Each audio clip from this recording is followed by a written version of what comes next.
Hey, it's Jim and Kayla, and we're here with another Tesla Talks. We're going to focus on Tesla today in our Energized segment.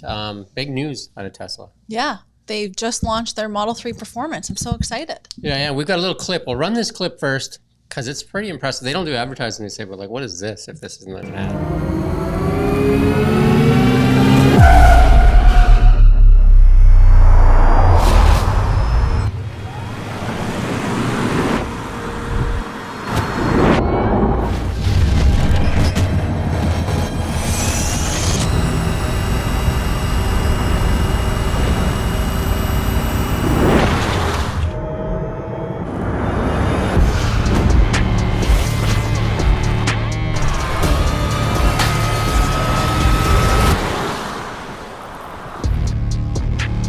It's beautiful.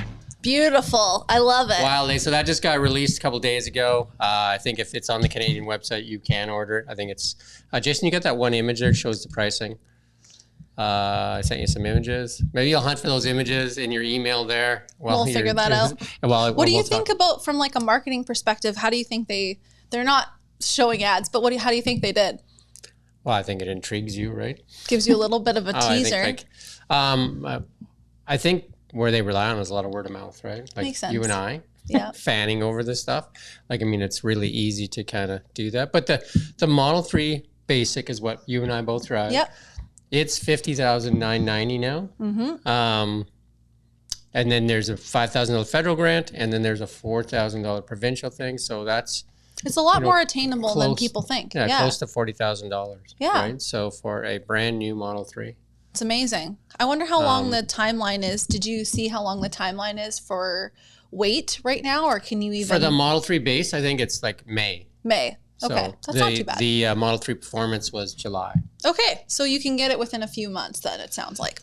I think you probably get your Model 3 base probably within like a week or so. Yeah, and they're opening one in Kelowna.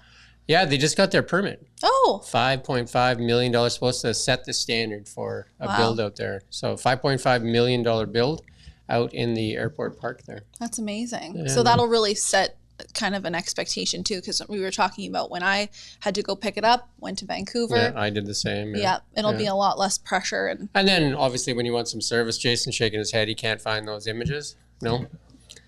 Maybe you just pull up the website there and we can just take a look. Yeah, because it's just on that Model 3 page. But still driving with full self-drive? Yes. Yeah. Loving it? Yeah, I am loving it. Honestly, I don't know if I can fully go back at this point because... I subscribed. You subscribed? You're already ready to go. And so what is the... what did it come out to after taxes? $99. Oh. I think $99 included the tax, maybe? Okay. I think. But the reason I do the $99 because... if I end up buying a Performance or something, then you'll have it included. I can try. I won't have to. Otherwise, you're going to shell out the $11,000, and then what's more cost effective? Yeah, for you. Yeah, makes more sense. So then plus you might drop the prices because he's done that a few times. He does. He has. Yeah, can't make up his mind on that. So then, in terms of your experience in the self-driving, how have you been liking it? I've been using it all the time. Yeah. And I find it works. You have auto park in yours. I don't. And we talked about that That's one difference that we did figure out because you have some technology that's in your car that's not in mine. Yeah. And I have used it pretty frequently because it's intuitive in terms of no matter where you're parking, if you start to go forward and you put it in reverse, it knows exactly that you want to head to that spot. So you just let it do its thing, eh? Exactly. Wow. It's amazing. I think you're going to have to switch to Canadian on the top right there. Perfect. If you go on the top right there, a little bit further over there, and switch to Canada. And then if you pick the Model 3, you click order now. Perfect. We're going to get a full cost here. Yeah. There we go. We've got some information. So there you go. Yeah. So the Model 3, $50,990, and then less the grants of $5,000 federal grant, and then less the there is like $1,880, I guess, in delivery fee though too. Okay. And then there's a $4,000 provincial one if you qualify. That grant's available both on the base model and on the long range model. And if you click on that long range one, look at the range on that one. That one's pretty impressive too. So that's a 548. That's getting up to where the S is.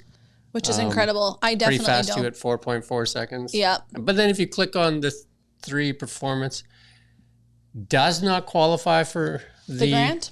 The $5,000 grant does not qualify.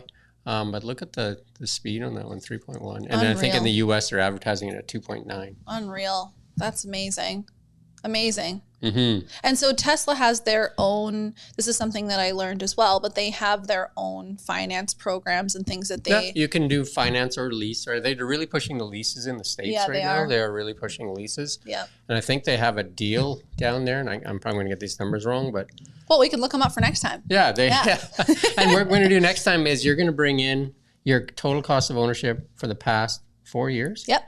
Yeah, so that'll be really good information for people. I think it'll be helpful. Don't understand, or think that it's going to cost a lot more than, because you have your purchase price plus all your charging. Exactly. And maintenance and everything. And tires, because you have to get certain tires, performance tires or sports car tires. So I'll bring in all of the costs. Tires that have foam in them. Yeah.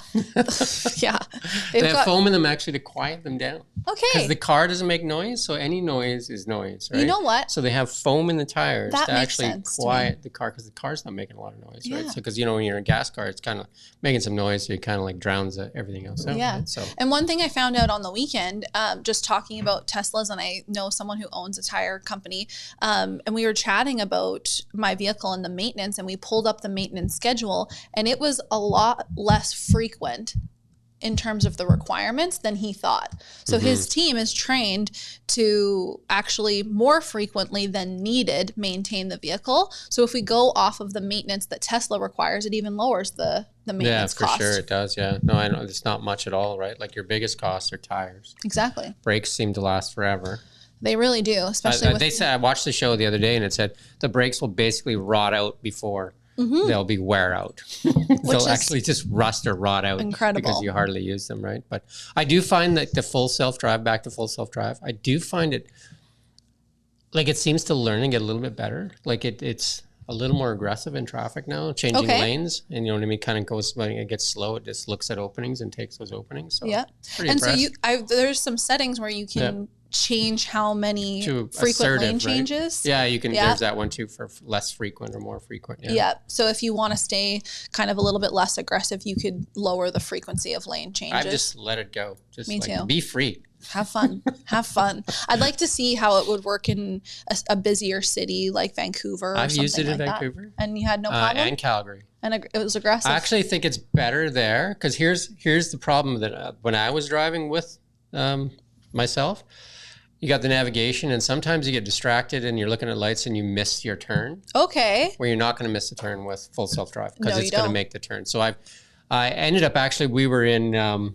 going to Vancouver, stopped in Hope there, in Merritt to have lunch. Yep. And ended up taking the wrong, I didn't put it in full self-drive, taking the wrong ramp, ended up going towards Kamloops, ended up going like 20 kilometers. Oh, so you would have been way out of the way. That is, that was me. If it would have been full self-drive, it would have done its own thing. Human error, so. You know what's funny? I have a funny story about that, because when I first got self-driving, I was so excited that because I was looking at all of the enhancements, all of the settings and everything. I was in the Tim Hortons drive-through, and I was so excited, and I was talking to my dad on the phone, that I nearly forgot to roll down my window to talk to the person to make my order. Yeah, I'm so excited. I'm talking to him, and I'm like, oh, wait, no, I have to go back and order. Hold on 1 second. And I had to, it was a panic, but it was amazing. Talk to the car, just like, you're so excited. Why didn't you order? Wait, don't you know I like my Steve tea? Yeah. Yeah, no, it's been great. And then I think they just got approval in China too. Amazing. For theirs, so I think that'll get a lot more miles booked. And if you go look at a chart for Tesla, it shows like the amount of full self-drive miles it's logging, millions of miles and stuff like that. So I love it. Crazy. I'm so excited. Yeah. And so in terms of the new features of the Model 3 Performance, what are you most excited about? Well, I think that it has a different interior. Like it has, like, even the Model 3 base, the new Model 3 base, I guess they code-named Highland or whatever, has that screen in the back for people if they're watching YouTube or whatever they want to do. And seats are heated and cooled. I think you have heated. I have heated. Yep, heat, no cooling. I would like cooling. And then I think there's a little bit more range in the new ones. Looks a little more like the S. Yep. I mean, they all look very similar. They right? are. Like if you're not like kind of into the Teslas, you probably couldn't tell much of a difference between any of them, right? I totally agree, especially with the Y. Yeah, they all look very similar. But like you were saying last time, it's not about the vehicle that you purchase. It's about every single time they send an update. It's like you're a kid in a candy store. Yeah, or it's like Christmas. Yeah. All the time, yeah. You're All just like, the you got this feature now? Just like, and I've never the blue. experienced that in any other vehicle. You No. never get new features. They don't just like, here's some free features. It's like a whole new vehicle every time they do an It's update. like, here's some free features. They're just like, what? Really? Yeah. and obviously, like, it's a very fast computer. It is. Like, it's a very fast computer. It's faster than you are. Yeah, and I mean, Right? it calculates the navigation. In my truck and that, I never really used voice command because it was really kind of clunky. I did try that, by the way. And it works. And I even tried to speed up my speech and only say the address, and it's extremely accurate. So I've been using that now. It's just so fast and so accurate. It's really good, right? So yeah, and it's affordable. I feel like people forget that. No, I think that's the big thing on it is not having to go to the gas station, right? Oh, it's amazing. Yeah, so that's going to be an interesting show. Kayla's going to show us her cost and all the costs related to her car over 4 years. And then there was a study, I think, put out by Auto Trader too, and Tesla ranked at the lowest cost of ownership too. Amazing. Right? And, and we can dive into those costs. Yeah, because it's the maintenance costs are very low in most EVs. I know that some of the legacy automakers are trying to like say, oh, you got to come in for this service, and like how they do that. Maintenance, yeah. Yeah. One other cost that I was thinking about that, and I haven't had this experience, and maybe you have, but I have heard that if you have something go wrong that's covered under warranty, like let's say the window, for example, isn't going down. So I've heard, and I've had a friend have this experience, but their Model 3, their window wasn't going down properly. So they had the guy come from Vernon because he's tech out there. Yep. And he came right to the house and did the maintenance, all of it. And he just ordered it through his app. Didn't even need to be there. Didn't even need to open the car. They can open the car. Exactly. Crazy. So as long as you have someone who's approved through the app to do the service, it saves you time. So that's I really amazing. like that. Yeah. No, there's so many, I guess, benefits to owning these cars. And people don't think about all of those extra benefits. I did see something on the. It was a guy I follow, Electric Viking, and he said in Australia they've changed it to if you park in a electric car charger. Okay. Because they're calling it icing because a lot of people are mad at the EV thing, and so they're parking in EV charging stalls. Oh, okay. And you're getting like a $50 fine, and they're just think that's enough to make people angry or whatever. Yeah, because new construction now you have to have a certain amount of EV stalls and things like that. So I think it's $30 or $2,200 fine to park in an EV stall in Australia now. So. Unreal. Yeah. I wonder if they have that. They must have had that problem pretty frequently. I have never. Well, I think it was just there's people just angry or whatever too, right? Yeah. But they should probably learn because I don't know, take one for a drive.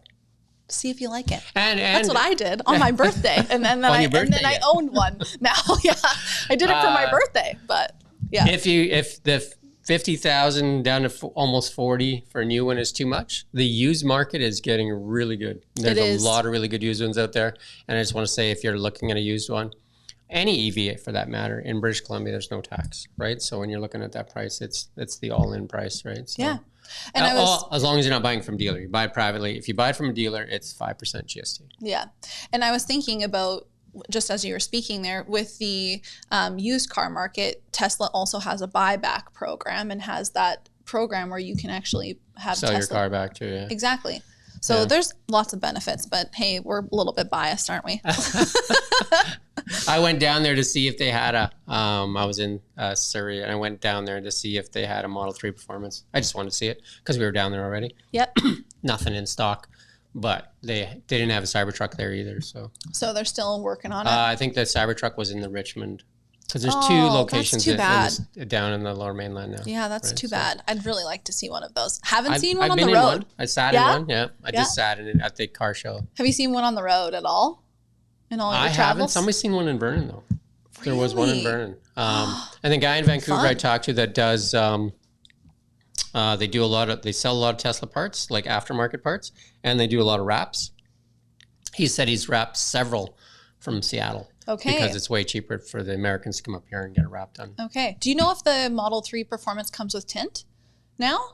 I don't know. Okay, because that was something that I had to do aftermarket too, but someone told me that they might be starting to roll out some of them with tint, so They are double painting the glass though. that's So exciting. it's super quiet in them. Of course, well, it's Yeah. already And then they quite do quiet. have, in the performance one, they do have some fancy race car seats or whatever, right? Oh, yeah. Oh, what do you feel about the steering wheel? Which one? The yoke steering wheel. My wife has that. Do you like it? I would go without.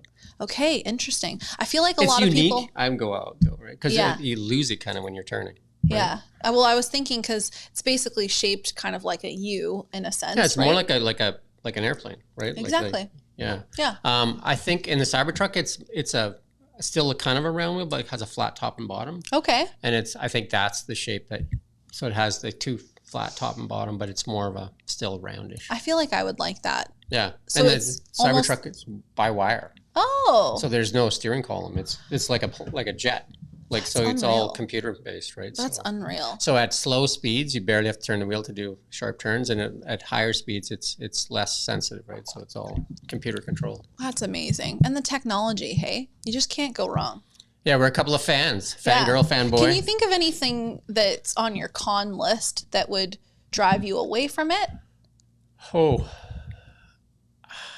I think the only thing that I would say is I would probably look at a different model. Like if my Range. premium one would be like if I had a choice, like I get it today, I'd buy the Cybertruck.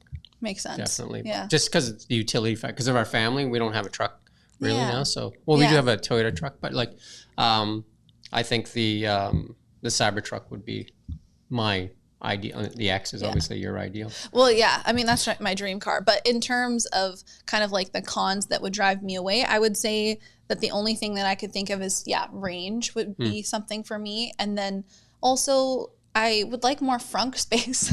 We didn't More even in the talk front? about. Yeah, I'd like more frunk space. But hey, what can you do? It's And- handy though. Like I put all Oh, my golf it's- stuff in there. Exactly. Right? Do you know what I mean? Like, so it's like, because you don't usually get that much Two space, trunks. right? I love And it. that X has huge space. Like their frunk is way bigger. Okay, so you're saying if I buy the Model X, Yeah, the it X solves has my like, problem. and then plus it has like, you flip this, if you got 7 passenger seating, Yeah. you can flip those seats down. And then you could sleep in the X, right? Like has you can camp in camping it. mode. Glamping, yeah. It has camping mode. Well, It you has do too, dog though. mode. You do too. Yes, yeah. Well, I'm not sleeping in my car, so thank God.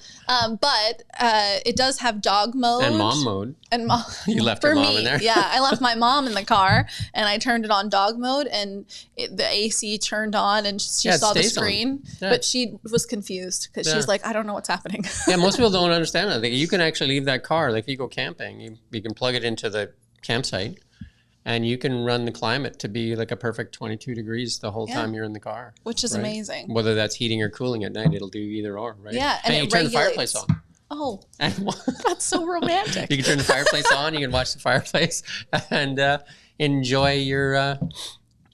I think a lot of people are using Model Ambiance. Ys or X's for that, for sure, right? But I guess you could do it in a 3 because your seats I go could down see too, that. right? Yeah, I could see that. Well, I've seen commercials and things on, and not from Tesla, but just in terms of just like add-ons that you can get. And so I've seen that online, and they have full on like comfortable mattresses that fit the Everything exact, is kind of like, for like the made exact laser cut for dimension. that, yeah. And I guess the only other thing I really do like, and some people don't mention this, but in the back seat on the floor, there's no bump. Right, In the flat center, floor, yeah, it's a flat floor. I find that that's actually quite nice for passengers. Oh, it's super nice. Like in the Cybertruck, as a passenger, if I had to pick a seat, other than shotgun in the front, would be the middle seat. Yeah. So it's it's so nice. wrapped, and you can see like through the windshield, and of course you got the panoramic ceilings and stuff like that, and it's pretty wild. sense. One thing Yeah. I really do like about the 3, having driven the S and the X, Yep. and I like how nimble it feels. You know what I mean? Like it feels very nimble. It does. It's small, compact, yet very nimble. Plus, it's like it's not that small. Like when you compare it to small cars, right? So, I feel like when I sat in the Model Y versus the Model 3, my preference is the Model 3 over the Model Y, just in terms of comfortable seats. And, the back seat's a little bit more comfortable for passengers in the Model 3, in my opinion. How do you feel? Yeah, I think so too. Like it just seems like I've sat, I don't think I've ever driven a Y, but I've sat in quite a few. And just a little bit more compact so that they get more. Yeah, the 3's more sporty though too, right? It feels sporty. Like it feels like a sports car. It does feel like a sports car. And that's why that Model 3 Performance, I think even they're saying that Model 3 Performance may, or whatever, like have people not choose a Model S Plaid.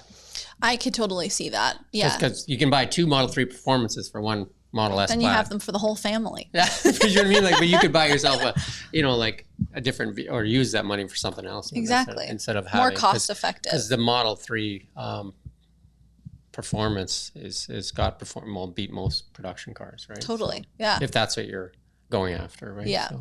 And there's not really many cons. I can't really think of that many.